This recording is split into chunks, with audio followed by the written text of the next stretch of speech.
My name is Franny. I'm 35 years old, and this year I promised myself Thanksgiving would be simple.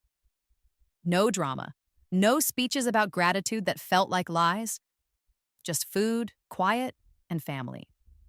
The two sisters I'd raised, the only people I had left in the world. The wind had already stripped the trees bare. The old family house stood at the end of a cul-de-sac that had once felt too big for us, back when Mom was alive and Dad still limped to the mailbox in the mornings. It wasn't a mansion, just a weathered two-story with peeling paint and a yard that never quite grew even. But to me, it was sacred. It was what I'd fought for through every double shift, every debt notice, every sleepless night when the lights nearly went out. It was home. The grocery bags cut into my fingers as I climbed the porch steps. I didn't bring pie this year. No one ate it last time anyway. Instead, I'd brought ingredients to cook something real. Turkey breast, potatoes, carrots, a small bottle of wine, and a bag of marshmallows for Leo, my 3-year-old nephew. He called them clouds. He'd sit on the counter and sneak one when he thought I wasn't looking. Just thinking about that made the cold feel softer. But the house was too quiet. No cartoons, no clatter from the kitchen, no half-shouted argument between Louisa and Sally over who burned the rolls. Just stillness. I nudged the door open with my elbow. Hello? My voice sounded strange, too big in the silence. No answer. The hallway light was off. I flipped the switch. Nothing. The power bill had gone through. I'd paid it myself last week. I was sure of it. I set the bags down on the table, the paper crinkling loud enough to make me flinch. Louisa? I called again. Sally? Leo? Nothing. The clock on the wall ticked steadily, like it didn't notice anything was wrong. I checked my phone. No missed calls, no messages. Just one small notification banner sliding across the top of the screen. Bank alert, withdrawal, 2016 Bahars Warsalks. Memo, Disneyland tickets. I frowned, the numbers blurring for a second. Maybe it was some kind of mistake. But the account name caught my eye, House Essentials. The debit card I'd made for emergencies only. My chest tightened. I opened my banking app, heart pounding. The transaction was there, not pending, but posted. Below it, smaller ones. Rideshare to airport, children's boutique, airport cafe, all within the last 2 hours. My pulse thudded so hard I could hear it. I opened Instagram before my mind could stop me. There it was. Louisa, smiling wide, her brown hair tucked under a mouse ear headband. Sally, flashing a peace sign with her glittered nails. Little Leo between them, holding a balloon twice his size. The caption read, Family Thanksgiving Trip. For a second, I couldn't breathe. Family. That's what they called it. A family trip. Without me. Paid for with the money I sent so they could buy groceries and diapers. My fingers went cold. I hit call. The line rang twice before Louisa's voice burst through, bright and too casual. Franny, hey, can this wait? We're about to see the parade. Where are you? I already knew, but I needed to hear her say it. Disneyland, she said, as if it were the most natural thing in the world. You said we needed to make memories for Leo while he's little. And you're always working holidays. I'm standing in the kitchen, I said, my voice quieter than I meant it to be. With dinner. Silence. I heard the sound of music in the background, laughter, the echo of a crowd. Then Sally's voice, sharp, flippant, cut in behind her. Don't make it a thing, Fran. You'd just stress yourself out. We'll FaceTime you later during fireworks. The call ended. Just like that. I stood there for a long time, staring at the empty hallway. My reflection wavered in the window over the sink. Tired eyes, lines that hadn't been there a few years ago, a face I barely recognized. The grocery bags sat where I'd dropped them, and one of the marshmallows had rolled out, lying on the floor like a tiny ghost. Something inside me started to crack. Not all at once, but slowly, like ice splitting underfoot. I looked around the house. The curtains I'd bought were half pulled. The couch was littered with crumbs and crayon marks. The bills I'd paid were stacked neatly on the counter, unopened envelopes marked paid in full. Every inch of this place carried my fingerprints, and yet I felt like a stranger standing in it. I wasn't their sister anymore. I was their provider, their safety net, their invisible bank account. And they didn't even have the decency to lie about it. The heater kicked on, humming low through the vents. The sound made me angry. I'd paid that bill too. I pulled out my phone and opened the messages I'd sent just last week. Don't forget to pick up Leo's medicine. Use the essentials card. Groceries are covered through Friday. Please send receipts. House payment cleared again. Every text a breadcrumb leading to this moment. Every kindness, another debt I'd let them collect without repayment. I sat down at the table, the chair groaning softly beneath me. For years, I'd told myself it didn't matter. That family meant giving even when it hurt. But sitting there, surrounded by the proof of their carelessness, I realized it wasn't love holding us together. It was habit. And I was the only one still trying. I scrolled back through old photos. Christmas last year, me in the background, washing dishes while they opened gifts I'd bought. Easter, Louisa posing with Leo, Sally snapping selfies. I was the one behind the camera, always behind. Every memory had the same pattern. I paid, they smiled. I used to think that's what being the oldest meant. Being steady, being responsible, being the one who never lets go. But somewhere along the way, they stopped seeing me as a sister and started seeing me as a resource. And now they were calling that theft family bonding. I leaned back, exhaled, and felt something sharp in my chest loosen. A realization so simple it almost hurt. I had built a life for all of us, and they'd built a vacation on it. I picked up the marshmallow from the floor and set it on the counter. I'm done, I whispered, though no one could hear me. Done being the stand-in mother. Done being the dependable one. Done carrying people who refuse to walk. For the first time in years, I didn't feel guilt about thinking it. Just exhaustion, a clean, solid kind of tired that felt like truth. I opened the fridge and started putting the groceries away anyway. Old habits die hard, but this time, each item landed on the shelf with a sense of finality. Carrots, milk, butter, the small turkey breast I'd thawed. Each sound said the same thing. Never again. I looked around one last time. The walls, the photos, the tiny marks Leo had made with his crayons. All of it mine to fix, mine to fund, mine to maintain. They had left without even locking the door. I locked it myself. Outside, the wind was picking up, carrying the faint smell of someone else's dinner from down the street. Warmth, laughter, togetherness. I used to envy that kind of noise. Now, I envied the silence that came afterward. I walked to my car, my hands empty. The grocery bag still inside. The porch light flickered once before going out. I didn't bother replacing the bulb. In the driver's seat, I stared at the steering wheel, my reflection faint in the windshield. The glow of my phone screen pulsed against the dark, the withdrawal amount still visible like a wound. 216. Disneyland. Family trip. It was almost funny, in a cruel way. For years, I'd told myself that if I gave enough, they'd see me. They'd remember everything I'd done. Instead, they'd left me standing in an empty house, holding groceries no one would eat. That night, when I got home, I opened my laptop, logged into the house, essentials account.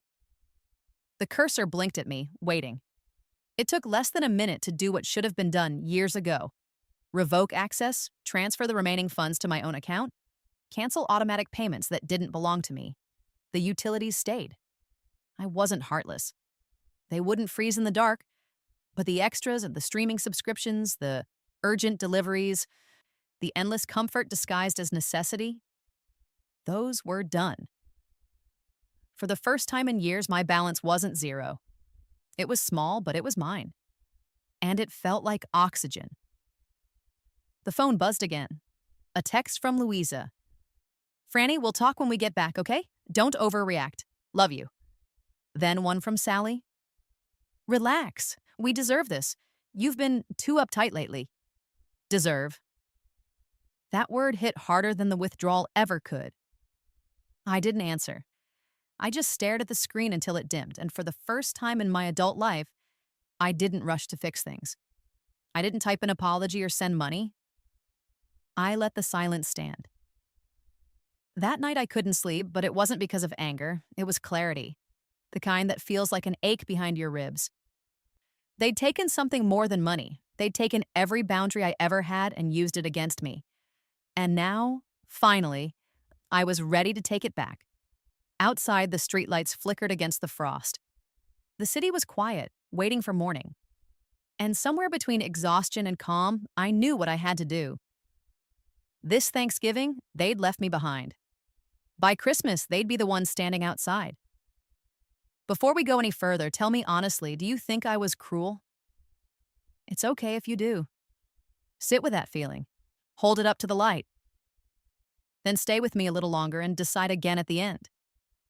Because the part you didn't see, the miles before the breaking point, rarely makes it into a caption.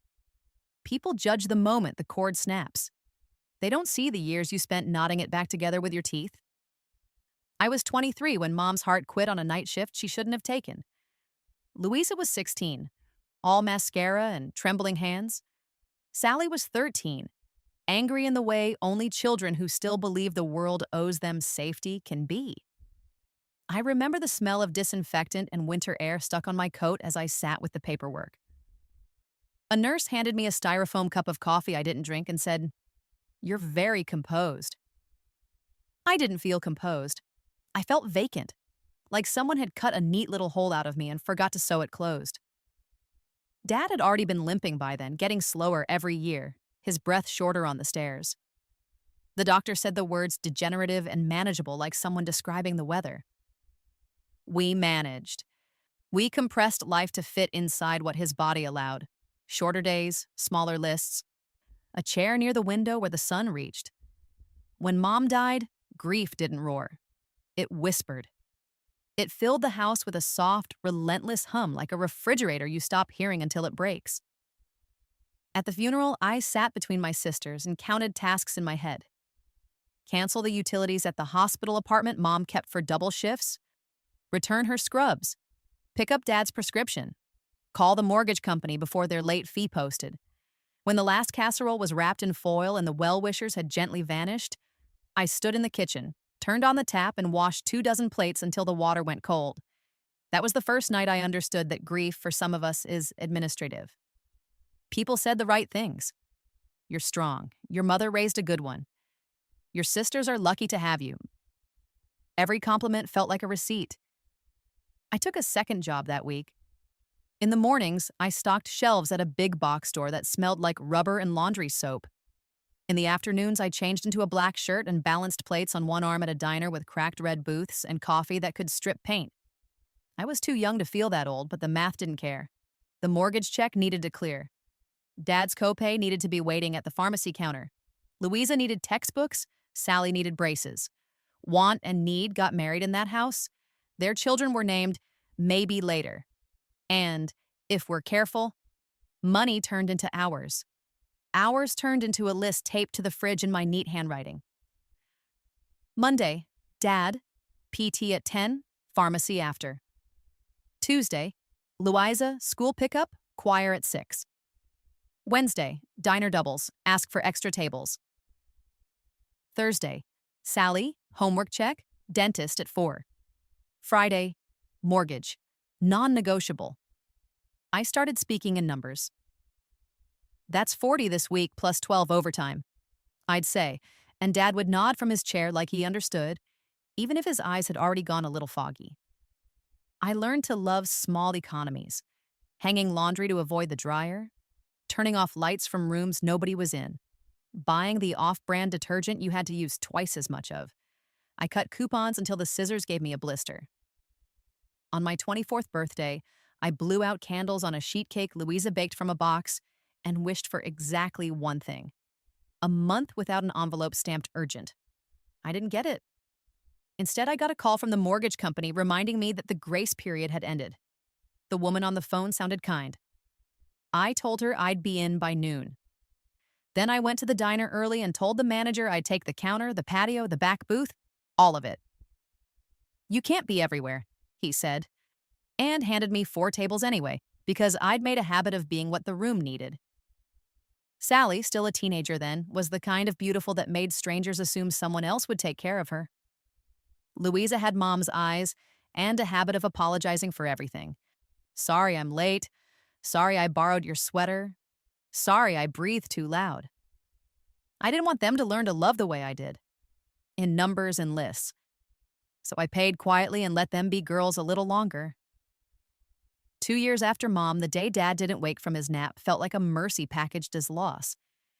We sat with his stillness for a long time before I called anyone. Louisa cried in hiccups. Sally held his hand like a prop. I found his old carpenter's pencil in the junk drawer, stubby, flat, and rolled it between my fingers until it stained my skin. After the burial, when the house filled again with foil-covered dishes and advice, I slipped into the back bedroom and looked at the walls. They were the same pale beige they'd been when I was a kid. I found the faint imprints of words I'd written there once with a dull pencil. Resilient, ledger, liability, and thought, well, that tracks. The mortgage was still hungry. Dad's tiny insurance payout looked like a swimming pool until you realized it could only fill a bathtub. The bank wasn't unkind, it was precise. There are options, the man in the suit said, and laid them out like a tasting menu. Sell and rent, refinance at a rate that would cost me a live organ. Let it go and start over in a place with less sentiment and more mold. I stood in the stale air of that office and pictured Louisa at the kitchen table doing algebra, Sally asleep with the TV humming in her room. I signed the refinance. When the new deed arrived with Francis typed where the bank's name had been, I pressed my thumb to it like a seal. I didn't tell the girls right away.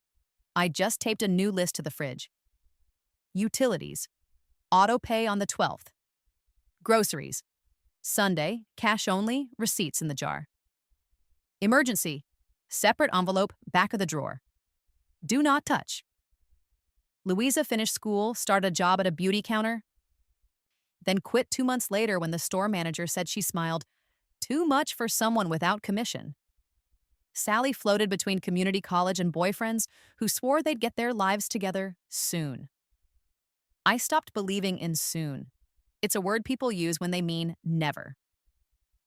At 28, I got the insurance job. Entry level, but inside. A chair that didn't wobble. A badge that opened doors. A calendar that respected the idea of lunch even if mine was eaten over a keyboard. I told myself that if I kept anything from this job, it would be the health insurance. Benefits felt like the grown-up version of luck. The paychecks were steadier, so the asks got bolder. Not at first. First, it was reasonable insulin refills for Dad's old medication bills still tangled in collections. Louisa needed help paying off a course she'd dropped. Sally needed rent for 1 more month after another breakup. Eventually, reasonable grew muscles. The girls stopped prefacing sentences with, "I'm sorry."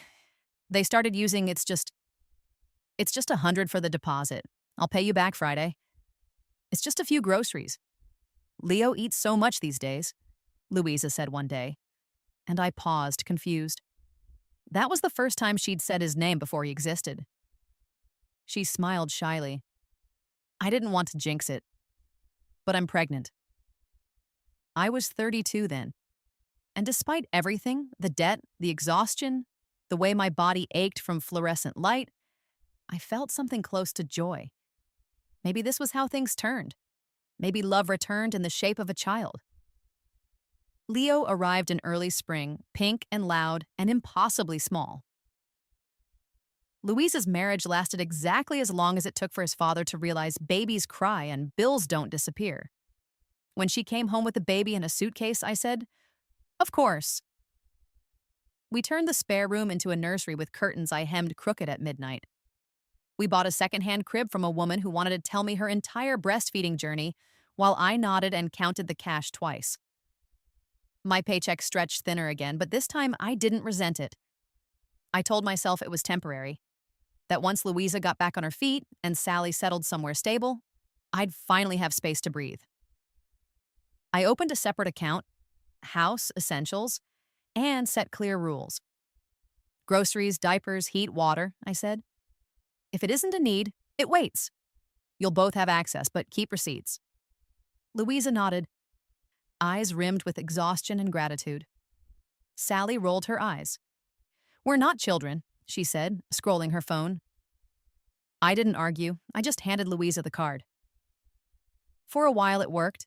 The heat stayed on. The fridge stayed full. The roof didn't leak because I'd hired a contractor who actually showed up. Leo learned to walk on floors that didn't creak and laugh in rooms that smelled like clean laundry. I came home from work, took off my shoes, and watched him chase Bubbles down the hallway, and for the first time in years I thought, maybe it was worth it, but good balance never lasts long in my family. It started small. Sally used the card to sign up for a streaming service for Leo. Louisa bought the fancy diapers because he leaks in the cheap ones. Reasonable until she added organic pouches and subscription toys. It's developmental, she said, and I wanted to believe her. Then came accidental overdrafts and temporary loans. Friday was always coming. I tried to draw lines gently. Keep the emergency fund for actual emergencies, I said one night, reviewing the account. Louisa looked wounded. I am. The car seat was on sale. That's an emergency. Sally laughed. You should relax, Fran. You're turning into Dad. She meant it as a joke, but it stuck like a splinter. Dad had always worried, always counted, always stretched. We called him stingy. Now I understood he'd just been terrified. By 34, my title at work had grown, but my savings hadn't. Raises evaporated into their bills before I even saw the deposit. When Louisa said, I was thinking of taking Leo to Disneyland someday, I said, that sounds nice, and didn't realize someday meant this year, on your dime. So when I stood in that empty house on Thanksgiving, holding bags of groceries and reading that 116 withdrawal, I wasn't shocked because it happened. I was shocked because I'd let it happen for so long. All the years of yes. All the nights I told myself it was fine because at least we were together. All the times I believed that love meant paying other people's debts quietly. If you still think I was cruel, that's fine. But understand this. Cruelty isn't what ends a family. Dependency is. And mine had been bleeding me dry since the day Mom's heart gave out. You probably think the breaking point was Disneyland. It wasn't. That was just the headline. The moment when the invisible finally became obvious. The truth is, cracks had been running through our little house for years. They just hid well under fresh coats of paint and forced smiles. The first real fracture came a few months after Leo's first birthday. He had started walking, a shaky, determined waddle that could melt stone, and Louisa decided it was time for a fresh start. I want to make this place nice again, she said one morning, pouring coffee into a mug that read, Mom Fuel in pink cursive. Oh, he deserves a home that feels like his. I agreed. Of course I did. But in our language, nice again had always meant expensive. By that afternoon, she had picked out paint samples, new curtains, and a set of living room furniture she couldn't believe was on sale. When I told her it wasn't in the budget, she looked at me like I'd just told her no to oxygen. It's my house too, she said quietly. Leo perched on her hip. We live here. I opened my mouth to remind her, gently, always gently, that the deed said otherwise. But then Leo sneezed and she pressed a tissue to his face and whispered, Say thank you to Auntie Franny. As if I were the one being unreasonable. The conversation died there, buried under the sound of a toddler giggling. 2 days later, I found the credit card receipt. Not the essentials card, the store card I didn't even know she had. In her name, but mailed to my address. Minimum payment, $93. When I confronted her, she said, Don't worry, I'll handle it. She didn't. She never did. Sally moved back in that spring, suitcase in one hand, new boyfriend trailing behind like a bad smell. His name was Brandon, 29 going on 15, with the kind of confidence that only people without consequences can afford. He's just here for a bit, Sally said, avoiding my eyes. He's between apartments. Between apartments quickly turned into between jobs, then between ideas, then just between naps. He drank my coffee, used my Wi-Fi, and once borrowed my car without asking because he thought I'd be okay with it. When I told Sally he needed to go, she said, "You're so uptight lately, Fran. You've forgotten how to live." Living apparently meant paying for 4 adults and a child on one paycheck. Still, I didn't kick him out right away. I told myself Louisa needed help with Leo, and Sally needed somewhere to feel safe, and maybe if I gave them a few more months, they'd figure it out. That's the disease of good people. We always think just one more month will fix it. One evening, I came home to find the back door open and the smell of something burnt. Brandon was in the kitchen, smoking by the window. The baby was asleep in his high chair, oatmeal smeared across his face. Sally was on the couch watching videos on her phone, laughing at something that didn't sound funny. I remember thinking how small the room felt. Not because of the clutter, but because of the weight of other people's comfort pressing against my ribs. "Where's Louisa?" I asked. "She ran to the store," Sally said, not looking up. "For what?" "Wine, I think." The essentials card was sitting on the table next to her phone. That night, I lay in bed staring at the ceiling fan, wondering when responsibility had turned into servitude. When had love stopped being a choice and started being a contract? And what would happen to them if I finally stopped signing it? I didn't sleep. The next morning, I checked the account balance before I brushed my teeth. Groceries, pharmacy, gas, all fine. Then a charge for $249.87, Disney Store online. I didn't even bother to call them about it. I just texted a screenshot with one word. "Why?" Louisa called 10 minutes later, her voice too bright. "It's just clothes for Leo. His things are all too small. I was going to tell you." "You were going to tell me after or before the bill came." "Franny, please, don't make it a thing. I'll pay you back." "You said that last time." "I mean it this time." "I know," I said softly. That's the problem. If you've never been the responsible one, it's hard to explain how guilt can live beside anger. You start to resent the people you love for not being like you, for being able to sleep when there's debt, to laugh when there's uncertainty, to call things little mistakes that would crush you. Then you resent yourself for resenting them. That was me. Every day. A clock wound by resentment and reset by guilt. At work, I kept the insurance office running like a machine. My coworkers said I was reliable, calm, the glue of the department. I smiled. I wore cardigans that matched the color of my spreadsheets. I remembered birthdays and covered late shifts. No one saw that I was holding together 2 households. One that paid me, one that drained me. The year Leo turned 2, Louisa asked if we could get a family photo done for Christmas cards. "We deserve to look like a family," she said. I didn't have the heart to say we only looked like one when someone else paid for it. The photos were beautiful. Of course they were. Louisa's hair glowed in the light. Sally laughed like a commercial for forgiveness. Leo clutched a pine cone like treasure. I stood behind them, hands on their shoulders. You could almost believe the picture. Almost. When the photographer sent the proofs, Louisa called me at work. "Can we order the big print? The one with all of us?" "How much is it?" "Just $99. "Then no," I said. "Franny," she whispered, as if scolding a child. "It's a memory." "So is the electric bill." She hung up. The next week, the framed print arrived anyway, charged, of course, to the essentials card. The fight that followed wasn't about money. It never is. Money is just the language we use when we can't say the harder things. Louisa accused me of controlling her life. Sally called me a martyr. I stood in the kitchen, fists clenched, trying not to scream. "You think I like this?" I asked. "You think I enjoy being the one who keeps it together while everyone else plays at adulthood?"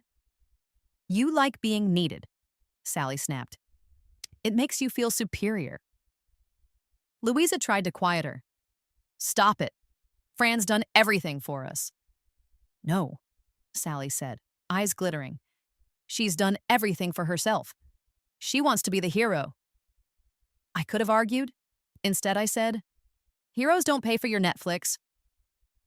Sally stormed out, and Louisa started crying. I held her for a while because that's what I always did. But something was different this time. Her tears didn't soften me. They made me tired. Deep down, I knew she was already waiting for me to cave. And I did, of course. The next morning, I cooked breakfast for everyone like nothing had happened. It's the other disease of caretakers. Amnesia disguised as forgiveness. By the time Leo turned 3, I had memorized the smell of burnt coffee and unpaid debt. Brandon was gone, thankfully, and left in the night, taking Sally's laptop and half her dignity with him. She cried for a week, then blamed me. You scared him off, she said. You're so cold. Maybe I was. Cold keeps you from rotting. Louisa picked up extra shifts at a daycare, but quit when Leo caught a cold and she needed to focus on him. Every conversation about work ended the same way. I'll try next month. Next month never came. Meanwhile, my own life shrank to fit around theirs. I didn't date. I didn't travel. I didn't even take vacation days, and because who would watch the house? Who would pay the bills if something slipped through the cracks? I convinced myself it was fine. This is family, I'd say. We take care of each other. But we didn't. I took care of everyone, and they took advantage of that. The day before Thanksgiving, the day before everything, I came home to find Louisa and Sally sitting at the kitchen table whispering over Louisa's phone. They went quiet when they saw me. What's going on? I asked. Nothing, Louisa said too quickly. I didn't push it. I was tired. Always tired. Later that night, after they'd gone to bed, I found a folded flyer by the sink. Holiday specials, Disneyland family packages. My stomach twisted. They wouldn't. I told myself that. They couldn't. I just paid the mortgage and bought all the groceries. There wasn't $1 left to spare. But there it was, the seed planted, quiet and poisonous. I went to bed uneasy, not knowing that the next morning, the silence in that house would echo louder than any argument we'd ever had. Sometimes people ask, why didn't you just leave? Move out, sell the place, start over? Because you don't walk away from a house you've bled into. You don't abandon the walls that held your parents' ghosts. And most of all, you don't walk away when there's still a child who calls you auntie and reaches for your hand with absolute trust. That's what kept me there. The belief that if I stayed, I could still fix it. But here's what I've learned. Love without boundaries isn't love. It's slow self-erasure. And I was disappearing one payment at a time. The week before Thanksgiving, the balance on the house, Essentials card was low enough to make me sweat. I transferred a bit from savings, promising myself it was the last time. Then the morning of Thanksgiving, the withdrawal hit with 216, Disneyland tickets, smiling emojis, family trip. You already know that part, but now you know the years that came before it. The constant bleeding, the forgiveness recycled until it was thin as tissue. So when you hear the word cruel in what comes next, remember, cruelty isn't always loud. Sometimes it's just the quiet decision to stop dying for people who call it love. When I tell people what I did next, they always pause, halfway between admiration and disbelief, like they're not sure if they're supposed to clap or whisper. But the truth is, it wasn't cinematic. It wasn't even planned. It was the first truly quiet thing I'd ever done for myself. That Thanksgiving morning, after the shock and the call, I stood in the kitchen surrounded by bags of groceries I'd brought to cook with them. Not out of tradition, but habit. I looked at the turkey, the vegetables, the wine, the bread. All of it meant for a table that would stay empty. Then I exhaled, long and slow, the kind of breath that tastes like the end of something. For the first time in years, I didn't cry. I didn't even shout. I just started moving. I began with the fridge, the one I'd bought last year after the old one started humming like a jet engine. I emptied it carefully, setting aside everything I'd bought and tossing what was theirs. Expired yogurt, half-eaten takeout, cartons of almond milk that had never been opened.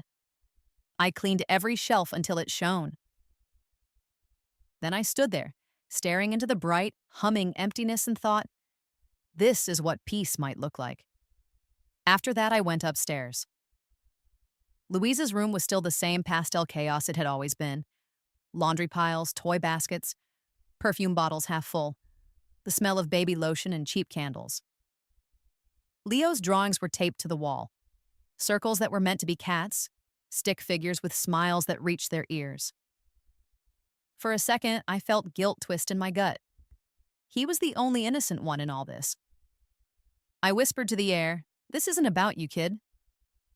Then I opened the closet and started sorting. 2 piles.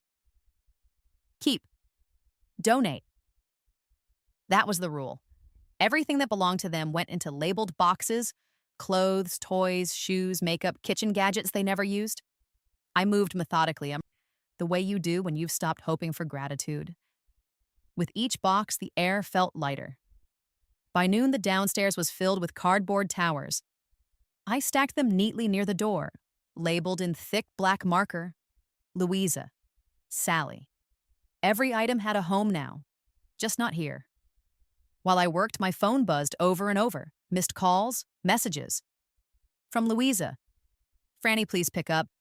We just landed. Can you transfer more money? Something's wrong with the card." From Sally, "Why is the account locked? Did the bank screw up again?" Then another one, "Don't do anything stupid, Fran. We'll talk when we're back." I didn't answer. I had been doing stupid things for years, paying, forgiving, pretending. It was time to do something intelligent for once. I opened my laptop at the kitchen table, logged into the House Essentials account, and began closing the loop. Removed their access, changed passwords, moved the remaining balance into savings. Set up new autopays for utilities, gas, electric, water, all linked to me but capped at the basic minimums. Enough for heat, light, running water. No extras. No accidents. Then I opened my files and found the folder labeled Mortgage, Deed. It had my name, just mine. I scanned the lines again, slowly, carefully, like I hadn't already memorized every word. Then I printed a fresh copy and slid it into an envelope. On the outside, I wrote, "This house belongs to the person who pays for it." And below that, in smaller letters, "You're welcome to stay as tenants."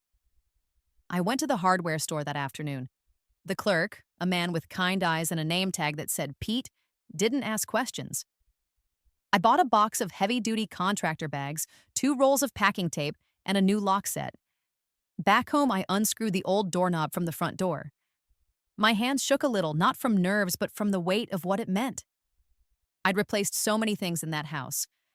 Light bulbs, roofs, floors. But this was the first time I replaced access. When the new lock clicked into place, the sound was small, metallic, final. I sat on the couch for a long time afterward. The quiet felt strange, like the house was waiting for me to explain myself. I thought about Mom, the way she'd worked herself thin trying to keep us together, and about Dad, who'd believed love was duty. Maybe they had passed that down to me like bad genes. The difference was I'd finally recognized it. They died carrying the debt of love. I wasn't going to. At sunset, I took the boxes one by one and carried them into the garage. Louisa's, then Sally's. I left them stacked neatly beside the old freezer. On top, I placed the envelope with the deed, a short note, and a spare key. The note read, "Louisa, Sally, you've both called this house your home for years. I've worked to make sure you could. But love without respect turns into debt, and I've paid more than my share. From now on, the arrangement changes. The mortgage is paid, the bills are current. You can live here if you wish. As tenants. Rent will cover basic upkeep. You'll need to sign an agreement by the 1st of next month. If that doesn't work for you, the boxes in the garage are ready to go. Either way, I wish you peace. Franny." I sealed it, set it on top, and stepped back. It looked strangely ordinary, like a move-in gift. Maybe, in a way, it was. That night, I cooked anyway. Not the whole feast, just the turkey breast, a little stuffing, mashed potatoes, 1 bottle of wine. I sat alone at the table, the same one where we'd celebrated birthdays, argued about bills, cried after breakups. The same table where Mom once told me, "You'll always take care of them, won't you?" I'd said yes without thinking. Tonight, I whispered into the candlelight, "I did, Mom, but it's done now." After dinner, I poured the rest of the wine down the sink. No more half bottles waiting for someone else to finish. They called again the next morning. Louisa first, her voice cracking through static. "Franny, what's going on? The hotel says our cards declined. I can't even buy Leo food. What are you doing?" I could hear the panic, and for a split second, my chest ached. Then I remembered all the nights I'd stayed up worrying while they slept soundly on my dime. "I'm doing what I should have done years ago," I said calmly. "I closed the account." "What? You can't do that. We're stranded." "You're adults," I said. "Figure it out." "Franny, please, Leo will be fine. You'll find a way. You always do when you have to." She started crying, and for a heartbeat, I almost gave in. But I didn't. Then Sally got on the phone. "What the hell is wrong with you? We're your sisters. You can't just lock us out like criminals." "I didn't lock you out," I said evenly. "I changed the locks. There's a difference." "You're insane. We're family." "No," I said. "We were. Now we're adults with choices. And I've made mine." She swore at me until the call dropped. For the next 2 days, I didn't hear from them. I went to work, answered emails, processed claims, smiled at coworkers who said, "How was your Thanksgiving?" "Quiet," I told them. And it was. Quiet in the way a deep exhale is quiet. Not empty, but finally done. By Sunday night, I drove back to the house to check everything. The air smelled different, cleaner, lighter. I walked through each room slowly, like touring someone else's life. Leo's toys were still on the floor. I picked one up, a small blue truck, and placed it on the shelf. Then I turned off the light. They came back on Monday. I heard them before I saw them. Car doors slamming, hurried footsteps, the sound of keys fumbling against the new lock. Then voices. "What the? It doesn't fit."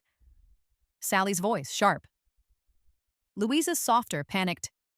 "She changed the locks." "Of course she did," Sally snapped. "That psycho—" "Don't," Louisa said. "Please don't." I opened the door before they could start pounding. The look on their faces was almost identical. Shock, confusion, a hint of betrayal, like children who just realized bedtime stories were lies. Leo was asleep in Louisa's arms, a stuffed rabbit drooping from his hand. "Let's talk inside," I said quietly. They hesitated, then followed me into the living room. The boxes were gone from the floor, the table clear, the smell of lemon cleaner in the air. I gestured for them to sit. Sally didn't. She stood with her arms crossed. "You can't just throw us out, Fran." "I didn't throw you out," I said. "Your things are in the garage." "Same thing." "No," I said softly. "The same thing would have been me leaving. This is me staying." Louisa's eyes darted to the envelope on the coffee table. "What is that?" "Read it," I said. She did. Slowly, lips trembling. When she reached the part about rent, she looked up, eyes wide. "You want us to pay to live here?" "I've been paying for all of you to live here for 12 years, I said. "I think it's fair." "But you want this is home." "It still can be, just not free." Sally laughed, a sharp, humorless sound. "You're unbelievable. You think you can just turn family into tenants." "I didn't," I said. "You did, the moment you decided I was just a wallet." Louisa started crying. Sally started pacing. I sat still, hands folded. For once, the storm wasn't mine to calm. When Louisa finally spoke again, her voice was small. "What if we can't afford it?" "Then you'll find somewhere else. I'll give you 2 months." "You're serious." "Completely." Sally muttered, "You'll regret this." I looked her in the eye. No, Sally, I already regretted every year I didn't. They left after that. No hugs, no tears, just the sound of the car pulling away, and Leo's sleepy whimper fading down the street. The silence that followed wasn't comfortable, but it was honest. And I could live with honest. That night, I opened my laptop and made a list, like I always do, but this one was short. 1. Change utilities to personal billing. 2. List rental options if they choose to stay. 3. Buy new locks for the back door. 4. Sleep. I actually did that last one. Sometimes peace doesn't arrive like a sunrise.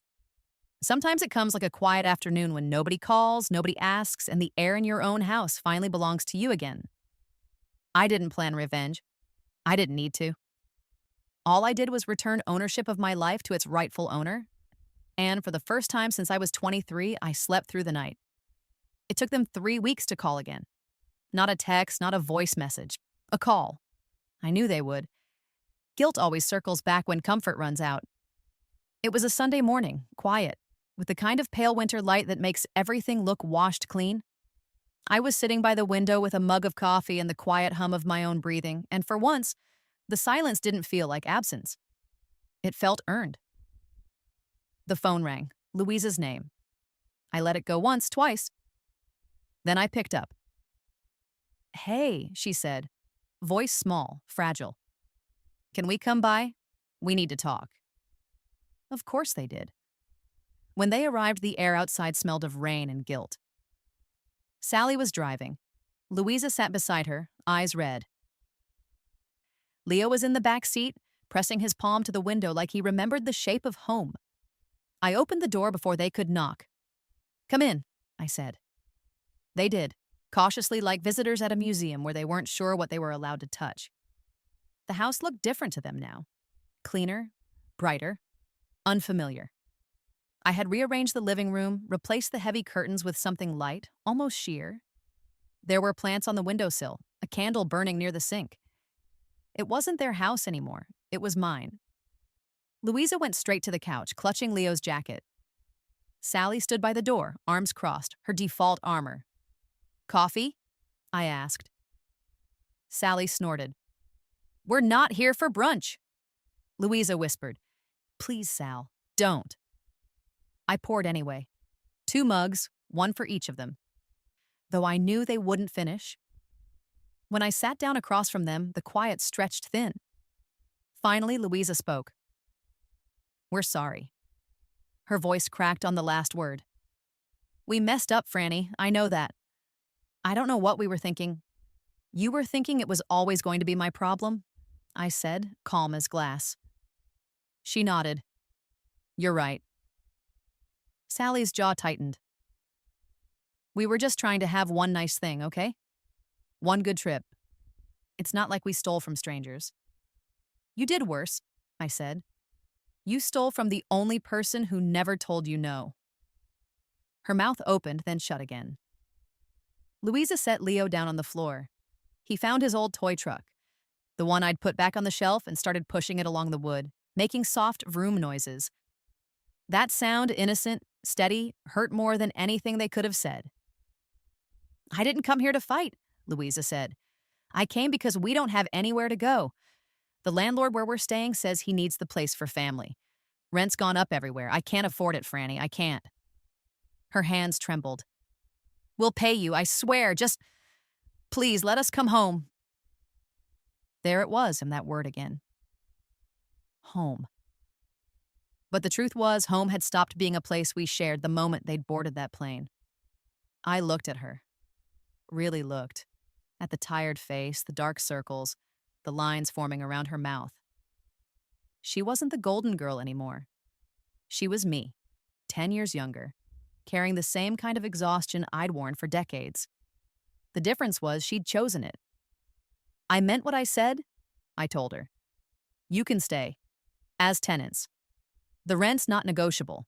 Oh, it's fair, lower than anything else you'll find. But it has to come from you. Not me. Not my account." Sally scoffed. "You're unbelievable." You think you can turn your family into a business? I'm not turning it into anything, I said. You already did. You treated me like an ATM with feelings. I finally decided to turn the feelings off. Louisa's voice broke. I didn't mean to use you, Fran. You were just always there. You made it look easy. That's what strong people do, I said. We make hard things look easy so the people we love can pretend the world's soft. But it isn't. And I'm tired of being the padding between you and reality. Silence again. The kind that settles in the air like dust. Leo looked up then, holding his little truck in both hands. Auntie, can we stay here? That nearly undid me. I smiled, a real one, small, aching. Maybe for a little while, sweetheart. But your mommy has to help me make it happen. Louisa's eyes filled. Sally looked away. For a second, I saw something crack behind her anger. Fear, maybe. Or the slow realization that the world wasn't built to catch her when she fell. They stayed another hour. We went through the numbers, the timeline. Rent due the first of the month. Utilities split evenly. No more shared cards, no more open access to accounts. Every line was a small boundary and each one hurt a little less to draw. When they left, Louisa hugged me. It was hesitant, like she wasn't sure if she was allowed. Thank you, she whispered. Sally didn't say goodbye. Just slammed the car door and stared out the window until they drove off. That night, I sat in the quiet again, wine glass in hand, and looked around the house that had finally become something new, something mine. For years, this place had been a monument to sacrifice. Every wall painted with obligation, every drawer full of exhaustion. Now, for the first time, it felt like sanctuary. I thought about the word cruel again. People like to use it when they see a woman stop apologizing. But cruelty would have been keeping them weak. Cruelty would have been pretending I could carry them forever. What I'd done wasn't cruel. It was merciful. A week later, Louisa texted me a photo of Leo in the backyard, chasing bubbles. Below it, one sentence. We paid the first month. I smiled, not because of the money, because of what it meant. They were finally standing on their own 2 feet, even if they wobbled. Sally didn't message for 2 more months. When she finally did, it was late at night. I got a job. Not much, but it's something. Don't delete my number. I wasn't planning to, I wrote back. It wasn't forgiveness. It was understanding. Spring came.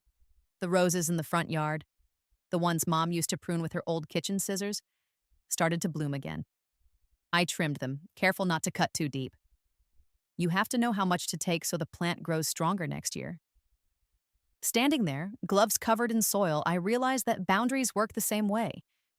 You cut what hurts, you leave what's healthy, and if you're patient, what's left learns how to bloom again. Sometimes I think about that Thanksgiving. The pie I never baked, the table that stayed empty.